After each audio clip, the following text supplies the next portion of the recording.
Thanks everyone for joining us to discuss how Airbnb and 23andMe partnered to launch one of the most impactful PR campaigns of 2019 around heritage travel. My name is Kelly from Onclusive, and as the media monitoring and PR attribution solution that both Airbnb and 23andMe use, we're excited about this topic and to share the success story from two of the world's leading brands.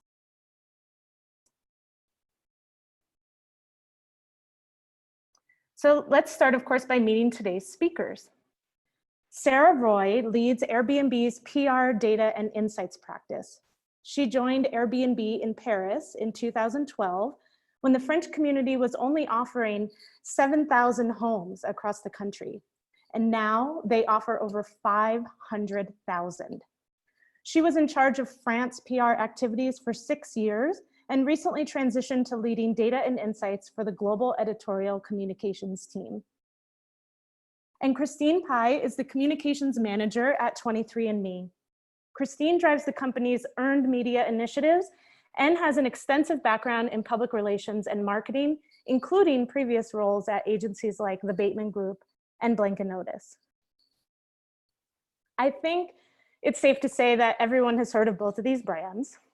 Airbnb exists to create a world where anyone can belong anywhere, providing healthy travel that is local, authentic, diverse, inclusive, and sustainable.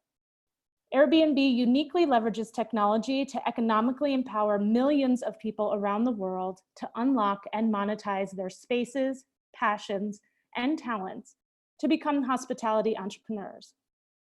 And 23andMe is the leading consumer genetics and research company. And the company's mission is to help people access, understand, and benefit from the human genome. 23andMe currently employs over 650 people, has sold more than 10 million DNA kits, and ships its products to more than 50 countries worldwide. And my name is Kelly Bird. I'm a strategic account director at Onclusive, which is formerly AirPR. And as one of our customer success team leaders, I handle customer onboarding, education, and support, and make sure that our customers get maximum value from our data to track their achievement of business objectives. My background is also in public relations and social media marketing for nonprofit startups and Fortune 100 companies. And for those of you who don't yet know Onclusive, we are the data science company for communications. Our software empowers PR and content teams to measure the actual business impact of PR and content marketing across the entire customer journey, including reader engagement, brand impact, and sales. So today, we're going to hear from Sarah and Christine about what inspired this now famous heritage travel campaign. They're going to walk us through the campaign objectives and strategies that they developed, and we'll take a peek into the Onclusive analytics platform to see some key results. We'll also hear how they discovered and leveraged unexpected insights to optimize their strategies, and then wrap up with takeaways and Q&A. So you can submit your questions to us throughout the presentation by using the Zoom Q&A feature, and we'll address the questions at the end. So first of all, what is heritage travel? With the rise of at-home genetics tests like 23andMe, it's never been easier to learn about your ancestry, and this has contributed to a growing trend of heritage travel. People around the world are taking trips to connect with their ancestry, and that's why Airbnb and 23andMe teamed up to make traveling to your roots easier than ever.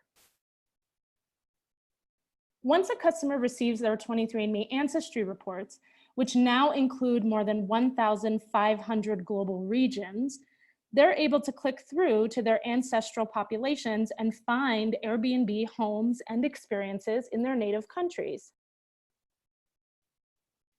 And Airbnb enables you to engage with the world through that newly discovered cultural lens. And this product is now available to all 23andMe customers. So Airbnb and 23andMe partnered to launch a groundbreaking communications program to promote their heritage travel concept. And they both leveraged PR performance insights from Onclusive to optimize their strategy and demonstrate bottom line impact. So first, let's talk about the objectives of this campaign. Sarah, can you tell us how Airbnb thought about the campaign and what were the primary objectives you were looking to achieve? Sure. May was actually an opportunity to promote Airbnb as a great option for family travel just ahead of the summer holidays. So, with a partnership between 23andMe and Airbnb launched during this family month in May, we both capitalized on this trend to drive consumers to engage more with their roots and book heritage travel experiences, whether it's locally through cultural heritage Airbnb experiences or traveling to someone's ancestral roots around the world. We had specific goals for this campaign. First, we wanted to develop and own the heritage travel theme with a partnership between leaders in travel, Airbnb, and Ancestry, 23andMe, and leveraging already existing trends around DNA travel. Then we wanted to use this campaign as a platform to drive consumer engagement with both brands. We wanted to increase awareness specifically for Airbnb experiences, around the cultural heritage category and promote homes as a way to connect with roots. We also wanted to make it easier to engage with genetic testing and a way to inspire DNA travel. And of course, we wanted to drive website traffic and new customer engagement for both Airbnb and 23andMe. Okay, thank you. That's an ambitious set of goals. And you were doing something innovative. So I can imagine that you faced some challenges, particularly bringing together many different stakeholders across two large companies. Christine, what were some of the biggest hurdles that you needed to overcome? Yeah, so it was definitely an ambitious campaign and also creative, but we knew that we had such a great idea that we were so energized about that we knew we could pull it off. So product integration and content collaboration across two global organizations such as ours, it requires significant coordination, as you can imagine. So we had to stay in constant communication. We held bi-weekly calls, weekly calls as we got closer to the launch to make sure that all of our key stakeholders stayed focused on a singular vision.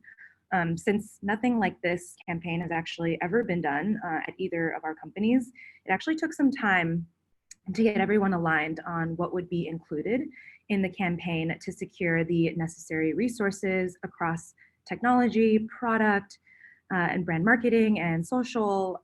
So 23andMe and Airbnb fortunately already had some internal consumer research data, and we worked really closely together on a new study that we used to help affirm the project and the rising trend in heritage travel. So we kind of wanted to just identify and ensure that this was actually something that people were interested in.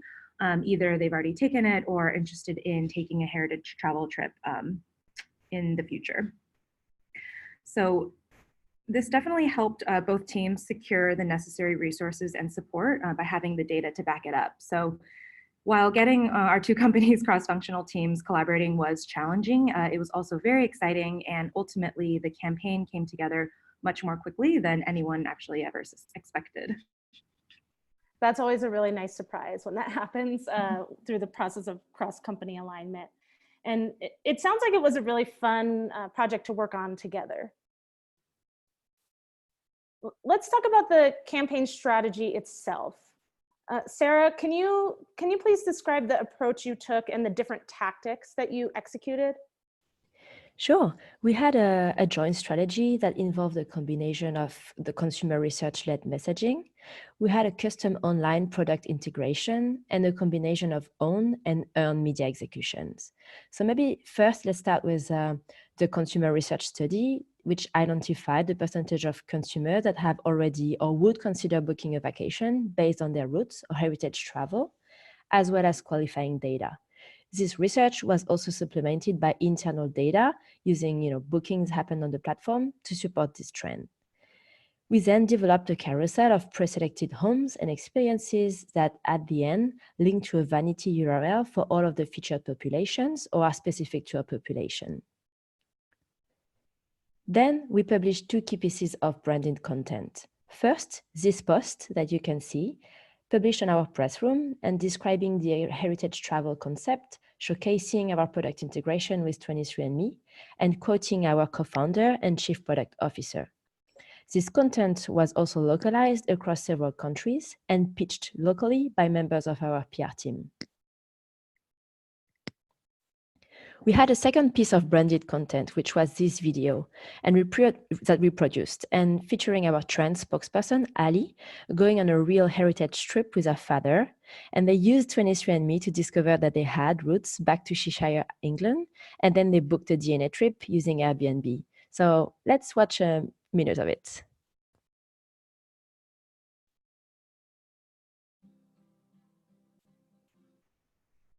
I've always been interested to learn more about my family roots, and so is my dad. So when I found out through 23andMe that the majority of our family came from Great Britain, I decided to invite him along for a little trip through the English countryside. Just another day at the office for you, huh? Just another day, Dad. Hi, USC Thomasine. I'm Allie. Nice to meet you. Come in. Will do. Thank you. First time in Cheshire? It is my first time. It turns out a lot of our ancestors came from this area. I've always wanted to research my family heritage. And so what better way to do it than with my daughter? So you can see here with 23andMe, it actually shows you like your top regions per country where your ancestors have ties to. I can see, yeah. Cheshire. Yeah.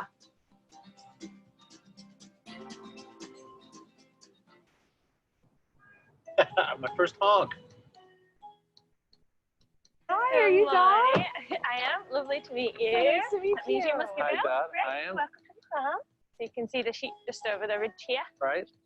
And the first thing the dog needs to learn is its name, so you can call it back to you. Lost, hello. You say that'll do. Yeah. She's fast. It must be interesting being here. We come from this farming background, Yeah. and so we really wanted to kind of see what it's like out here. This is my great grandma. So roughly what year do you think this was? So this is from about 150 years ago, something like that. So about the time my relatives were leaving, Yeah. you were taking Yeah. pictures. Mine were busy.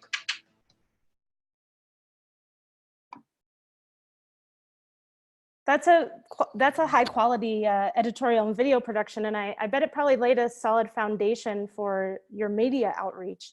And heritage travel being up 500% is a pretty impressive stat. Thanks for sharing that, Sarah.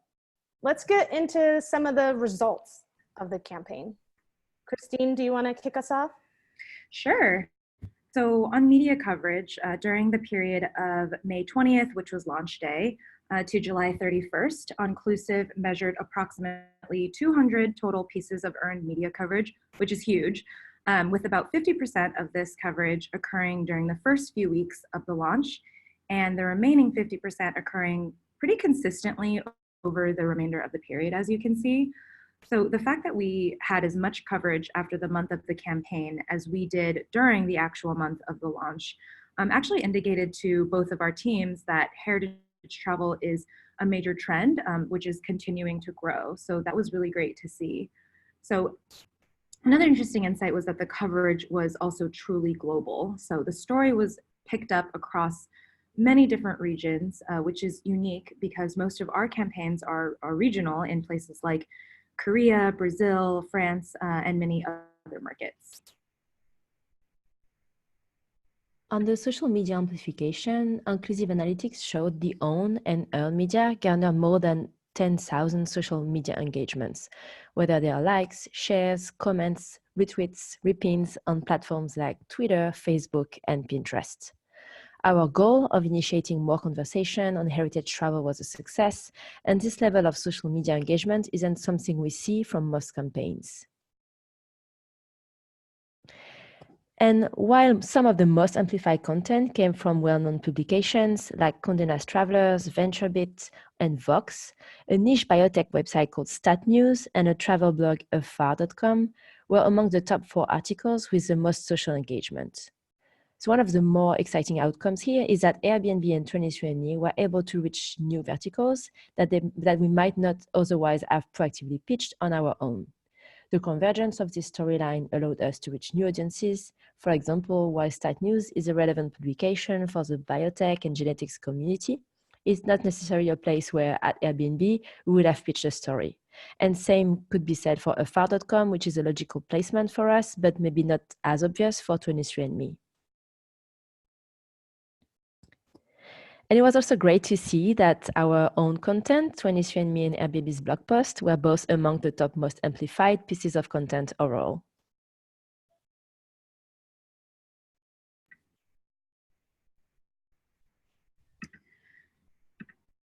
So on the website traffic that was driven to Airbnb.com and 23andMe.com, overall the campaign drove significant traffic, as you can see on the chart. Onclusive reported that the heritage travel press coverage drove more than 2,200 total website visits to both the Airbnb and 23andMe properties combined. And this traffic correlated pretty closely to the media coverage itself, with a large spike in traffic, as you can see, during the week that the campaign launched. However, the press coverage continued to drive pretty consistent traffic several weeks following the launch and actually drove multiple follow-on traffic spikes in mid and late June, which we were super excited to see. So today, the campaign actually continues to drive website visits. And it's been more than 4 months since the launch, and we actually do expect to drive website traffic from this coverage well into next year in 2020, as we continue to see some of these top press articles that we'll mention kind of further down the webinar are continued to be shared across social channels and are obviously indexed in Google search indefinitely.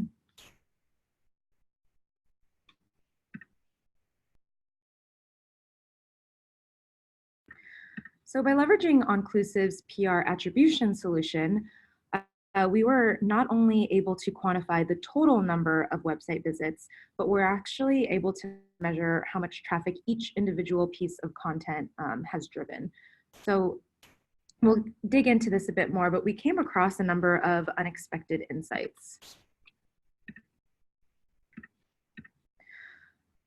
So first, you can see some of the same articles were top traffic drivers for both Airbnb and 23andMe. So for example, the official press release distribution on PR Web was the #1 and #2 traffic driver respectively. And one very interesting and surprising insight was that actually the only other article that was a top traffic driver for both Airbnb and 23andMe was this article in the Richmond Times-Dispatch. So Richmond Times is a local daily newspaper that's published out of Richmond, Virginia in the United States. So it's actually interesting to see, because while it's a popular publication within Richmond, within its own community, it's clearly not a national outlet. So it certainly does not have an international presence. So therefore wouldn't necessarily have been an obvious source of website traffic for us, but it was a nice surprise. So generally, we were pretty surprised at the mix of articles that drove the most traffic. And what was more surprising was how lesser known blogs and more hyper-local publications like Fox Television in Denver, New Statesman in the UK, and Trizzy Travel all shared the list with, the more usual suspects like Condé Nast Traveler. So it was interesting to see that even some of the coverage, which appeared to be neutral or a bit more critical or negative in tone, while those were, far and few between, we did have a couple that were a bit more critical. But as you can see here, they actually turned out to be some of the top coverage or top drivers of traffic to our website.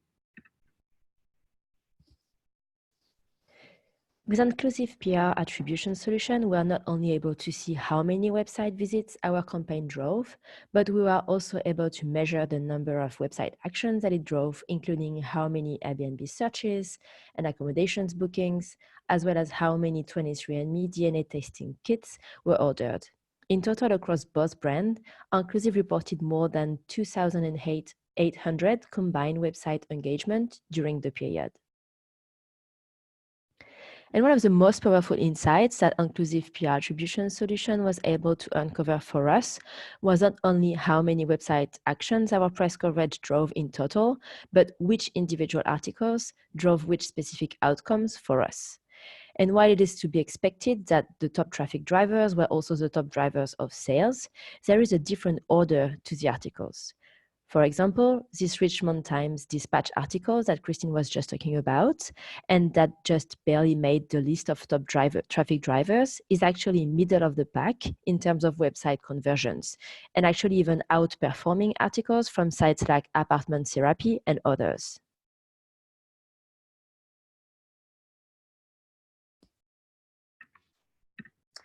So another one of our big objectives in this campaign was key message pull-through. And we were really pleased to see that there was positive downstream performance of each soundbite. So with Onclusive, we were able to go beyond basic pull-through and actually drill down into how much amplification, website traffic, and website actions each individual soundbite drove. You can kind of see the numbers up here. I think this is pretty interesting because typically we're looking at messaging just in terms of the amount of times it was included in coverage, but not necessarily how the inclusion of different key messages in PR coverage and content can drive social media amplification, traffic to your website, and actions taken by those website visitors. And honestly, as someone who has seen the results of thousands of PR campaigns, this is really impressive performance. So congratulations to both of you. And thank you for sharing all the background today. So let's wrap up with a few of the key takeaways. So first, of course, family travel memories are among our most cherished, whether they're a family trip to the beach, traveling to explore family roots, or a new adventure. And with this campaign, Airbnb and 23andMe explored the role of travel in ancestral and cultural heritage. And while the idea of traveling to learn about your ancestry isn't entirely new, this effort represents one of the first marketing and communications campaigns that was dedicated to promoting and enabling heritage travel. And second, many of the same articles that were top drivers of social media amplification, website visits, and website actions for both brands were the same, but certain articles made a particular impact for Airbnb and others for 23andMe, which of course is not surprising given the differences in the brands. And next, while more obvious placements in publications like Condé Nast Traveler, VentureBeat, and Vox drove significant brand engagement, less likely blogs and niche content sites and local news outlets were also among the top drivers of impact overall. And lastly, I think this is an important one, especially because it can take quite a lot of resources from both teams. Owned media published on the Airbnb and the 23andMe blogs made a significant contribution to driving website traffic and website actions, including sales. And this isn't surprising because those readers were already on the brand websites, and so they're likely to explore other information. So let's get some final thoughts from you, Sarah and Christine, and let's start with you, Sarah. Sure. At the end of the day, we wanted to inspire someone who hasn't considered heritage travel before. We actually did follow-up study, and we saw that once people are exposed to the content, whether it's own content or earned, they are more interested in learning about their roots with 23andMe and also more likely to take a heritage travel with Airbnb. So we're really glad with the results.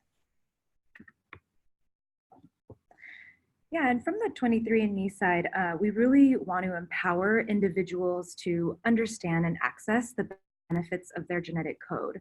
So that includes helping customers understand their heritage and family history just a bit better through travel and experiences on a platform such as Airbnb. So it was really gratifying to see among the many different ways people can explore and learn about themselves, travel is just one of the ways for people to understand their heritage that much better. So while your identity is not entirely defined by your ancestry, you can still explore your ancestry and connect with it on a deeper level through travel and experiences. That's a really important and powerful point, Christine. Thank you for sharing that. And thank you both for taking us through the background around this campaign and the results that both teams saw in terms of different media insights and attribution insights as well. Let's take this second half to open it up to questions from the audience. And if you haven't already submitted your questions, you can do so directly within the Zoom webinar Q&A section. Let me open up and see what questions we have so far. Christine, I'm going to start with a question for you. can you tell us more about your collaboration on the consumer research for this campaign? Yeah, definitely. That's actually a really great question. Since, as I mentioned earlier in the webinar, this sort of campaign has actually never been done before, either at 23andMe or Airbnb. So we really wanted to make sure that we had all of the data to kind of back up and drive the narrative forward that we wanted to include in this campaign. So my team and Sarah's team actually worked really closely together with both of our consumer PR agencies and our internal consumer insights teams at the company to develop the questions and the content that we thought would yield the most interesting and useful insights. And our teams worked closely together to kind of decipher that data and pull some of the more impactful data points out to kind of craft and create this narrative. So it was definitely a really fun process. That's awesome. And Sarah, we got a question from the audience around how targeted are the Airbnb accommodations to a person's ancestral home? So we did, specific pages based on the broader region, based on their results. So it's not targeted for a specific person, but more by region. So you can find a home or an experience in this broader region that is included in your report. Okay, great, thank you. Another question came in saying, this is, I think is for you both. We'll start with Christine in answering. I'm interested to know what kind of volume differences you saw in owned versus earned media driving traffic to the website for this initiative. So was there possibly a lot more website traffic driven to either 23andme.com or airbnb.com by the owned media that you put together, your blogs and the other content that the companies put out themselves, or by the earned PR coverage, or was it a pretty similar amount? Yeah, I can start there. I would say, usually it's kind of a toss-up whether or not owned or earned media is driving more traffic to the website. In this particular campaign, in this case, more of the owned content, I believe, on both the Airbnb and 23andMe side was driving more of the traffic to the website. So, one of my favorite things about AirPR Onclusive is that you can actually see, what pages on the website the coverage is driving to. So I would actually say some of our own content, like the Airbnb press post and obviously our blog post, was driving more of the traffic to the shopping cart and to learn for customers, or potential customers, I should say, to learn more about the product. So that was actually really interesting to see. It was a really important insight that we're constantly thinking about. That's great, thank you. And what about for you, Sarah? Yeah, I think to echo to what Christine was just saying, I think if we compare to other campaigns, it's quite rare that the own content makes up to like the top performing articles. So I think that was really pleasantly surprising. And yeah, I agree that this content was really interesting in terms of how it transformed from a business point of view. And I think that's a good testimonial for us that we should, as a communications team, continue to explore own content, which is quite new for us and really encouraging. Thank you. Okay, I have one more question that will go to both of you, so we'll reverse and start with Sarah this time. This question was, did you work closely with both companies' marketing teams?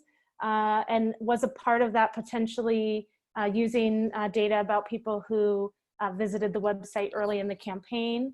And also a secondary question about what are the future or ongoing heritage travel promotion plans, if any?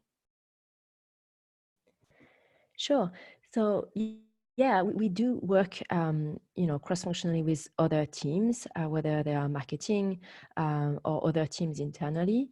So it was, similar for this campaign and other previous campaigns. We do have within the comms team the editorial team, who is also like in charge of producing content, which is something, as I was saying before, quite new to us. So yeah, we're definitely exploring this to work closely with the marketing team, obviously, and we might explore, continue to explore this campaign in the future.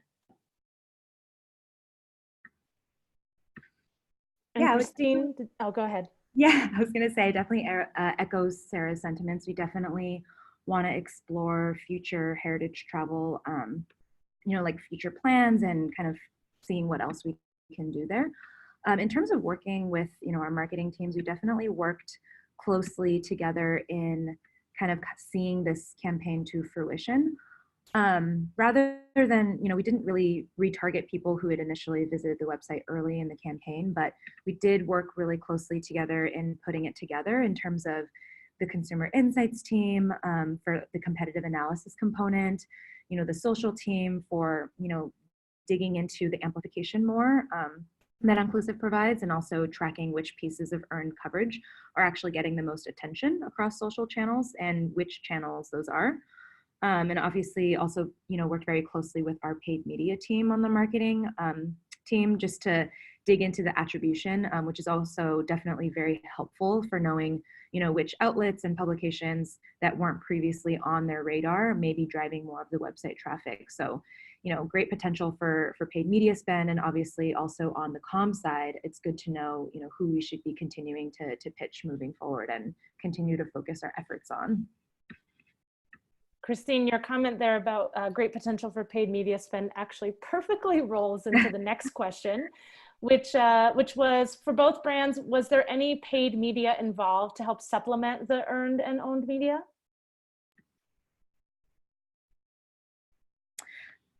So as far as I know, this campaign was completely earned. In terms of owned media, obviously putting together the video with Ali, taking her own heritage trip with her father. Beyond that, the rest of the campaign was earned.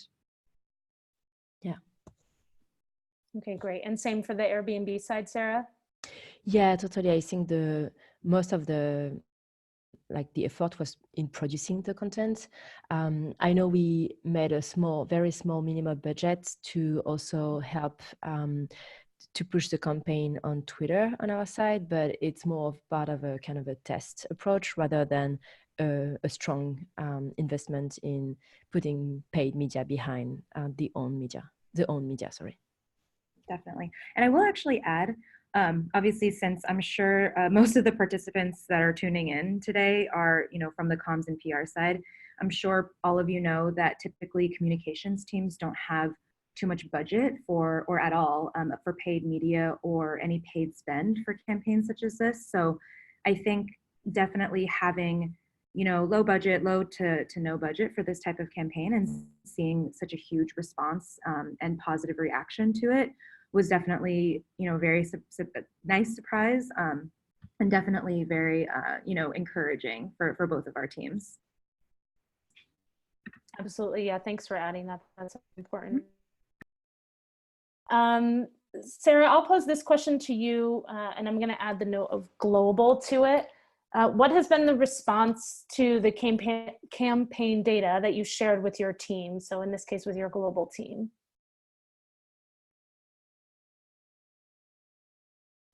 Do you want me to start, maybe, Katie? Yeah, go ahead, Sarah. Sure.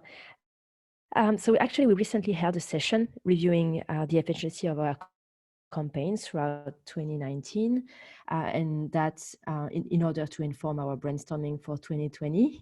It's that time of the year. So it's been very helpful for us to identify which themes got the most traction, but also to be more granular and focus on different metrics that we used to.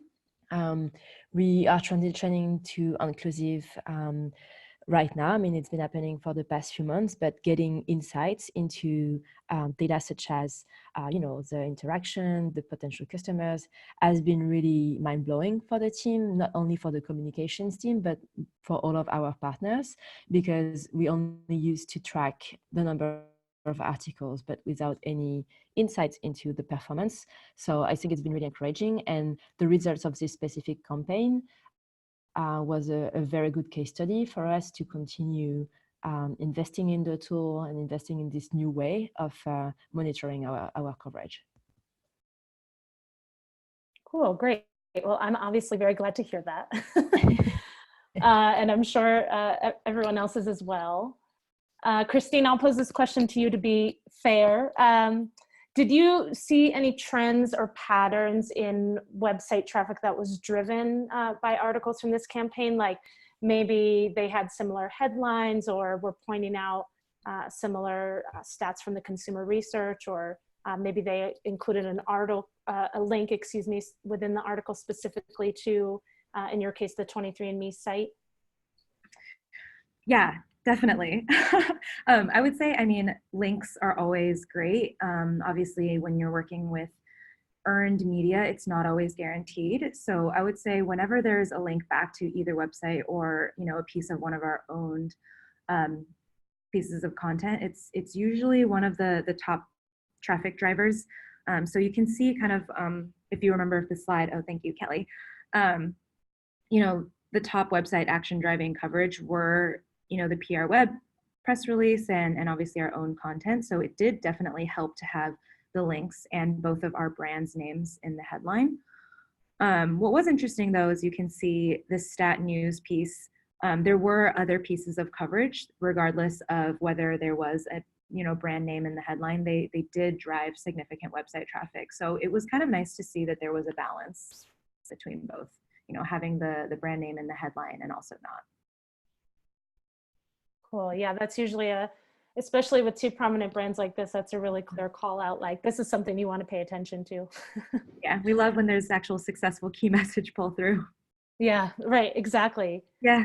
And not just looking at not just looking at the messaging being included, but also if different messages, like different spokespersons' names or different topics or subjects, like which one of those are driving which thing. Maybe some messages drive social media amplification of the content. Maybe some messages drive traffic to the website. Maybe some messages drive people to complete actions on the website, maybe all the way through to purchase, or maybe they download a research report or something. So it's interesting to look at that type of data, not just was the message included, but what did that mean? Definitely. Okay, Sarah, one more for you. This one is a broader one, but more to say in terms of sharing this data throughout the company and throughout the team. How much education did that take? Like, did you have to do a lot of explaining, particularly around attribution, or was there any resistance from anyone within the company in receiving such like refined data about a PR campaign? Yeah, I think it's an interesting question and one we had before we actually rolled out with this new system. And actually quite quickly we reached consensus on the fact that, you know, using Onclusive was the best way for us to get additional metrics. So the longer like education was not with external partners or even within our head of comms, who has always been a strong supporter of getting these insights. But I would say it does require guidance and training to get all the team members. We are around 80 people. So we need to make sure that we have new guidelines that explain how to set up the campaigns and how to create the media list and all of that. And of course, we want to make them feel comfortable with the tool. We've been using Google Sheets to just track the coverage previously. And once they start using it, they realize it actually takes less time to input, and monitor the coverage throughout the Onclusive tool. So it's making it easier to get, to get them on board. And so right now we are going through a test and learn period with our team in EMEA, who has kind of like been leading the charge on this. And after that, we're going to roll this out to the whole team. But even though the other regions are not supposed to really embrace this right now, I actually got very strong feedback from the team that they were impressed by the tool. And so I think it's actually going to be quicker than we expected. That's the most exciting thing I've heard. No, but that's really, really great to hear. And of course, I think we all would consider it a great success anytime we can get rid of like manual spreadsheet tracking of coverage and Definitely. Google alerts, like filling your inbox all day, to use something more automated. So I'm glad to hear that's been helpful for the team globally too at Airbnb. Okay, I got one more that came in while you were answering this. So I'll pose this one to Christine. Was this campaign pitch primarily to US media, or did you work either within the company or possibly with any PR agency partners to pitch this beyond the United States? Yeah, that's a good question. So 23andMe on our end, we do have a UK-based consumer PR agency that definitely helped with and supported with the outreach. And then in terms of the Airbnb side, correct me if I'm wrong, Sarah, but Sarah's team actually owned this campaign and the outreach involved internally. So it was kind of a mix of both internal and external PR resources to pitch the campaign.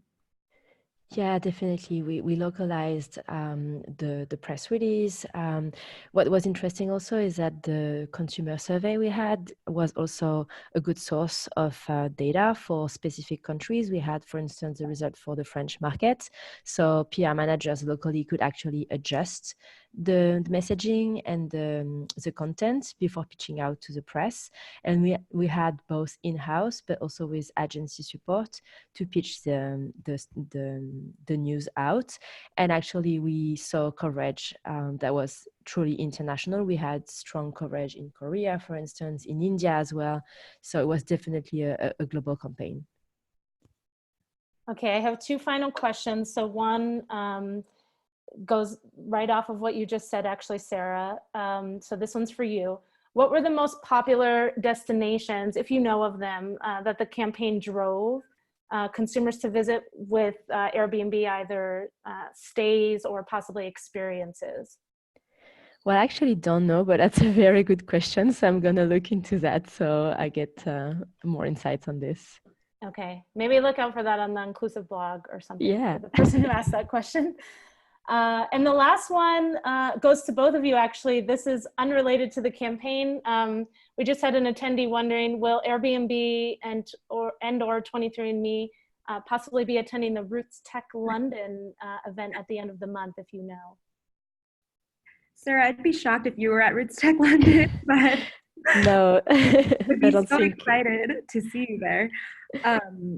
I saw that this question came through from Val, by the way. Hi, Val. Yeah, we will actually be at Roots Tech London. We will have a booth there, and I will actually be there the whole week. So come say hi. Oh, great. Perfect. Mm-hmm. Good. Wonderful. Well, thank you for answering so many questions, and thank you to everyone in attendance for submitting so many thoughtful questions.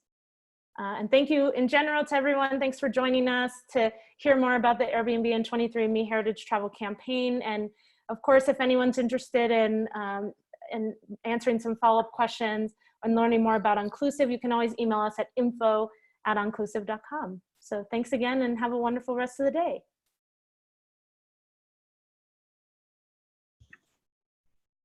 Thanks, everyone.